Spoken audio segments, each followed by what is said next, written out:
ఏ దీక్ష తీసుకున్నా ప్రధానమైన నియమాలు 3 ఉంటాయి. తప్పకుండా ఒక మంత్రాన్ని స్మరిస్తున్న వ్యక్తికి తన శరీరంలో కొన్ని అద్భుతమైనటువంటి మార్పులు, అద్భుతమైనటువంటి అనుభవాలు కలుగుతూ ఉంటాయి.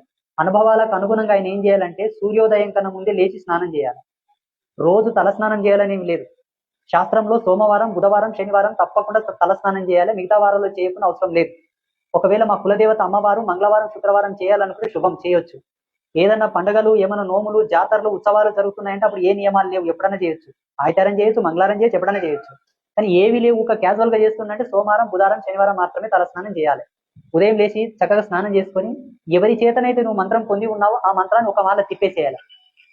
ఆయన చెప్పిన పద్ధతి ప్రకారంగా మాల తిప్పేసి ఇంకా సంకల్పం చెప్పుకొని దండం పెట్టుకొని దేవునికి ఇంత పూజ పునస్కారం చేసుకోవాలి. మన పని మనం చేసుకోవాలి.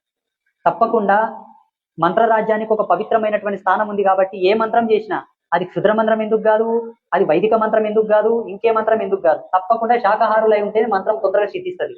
మాంసభక్షణ చేస్తే మంత్రం తొందరగా సిద్ధించదు. మధుమాంస భక్షణకు దూరంగా ఉండాలి. సెకండ్ ఏంటంటే తప్పకుండా శుచిగా స్నానం చేయడం మాత్రం కంపల్సరీ. ఉదయం కానీ సాయంత్రం కానీ వీలుంటే మధ్యాహ్నం కూడా చేయి. 3 పూటలు స్నానం చేయి, 3 పూటలు జపం చేయి. వీలైతే 2 పూటలు చేయి. ఆ 2 పూటలు కాలేదంటే 1 పూట చేయి. ఆ పూట కూడా కాలేదు 2 రోజులకోసారి, 3 రోజులకోసారి, వారంకోసారి, 15 రోజులకోసారి కూడా చేయి.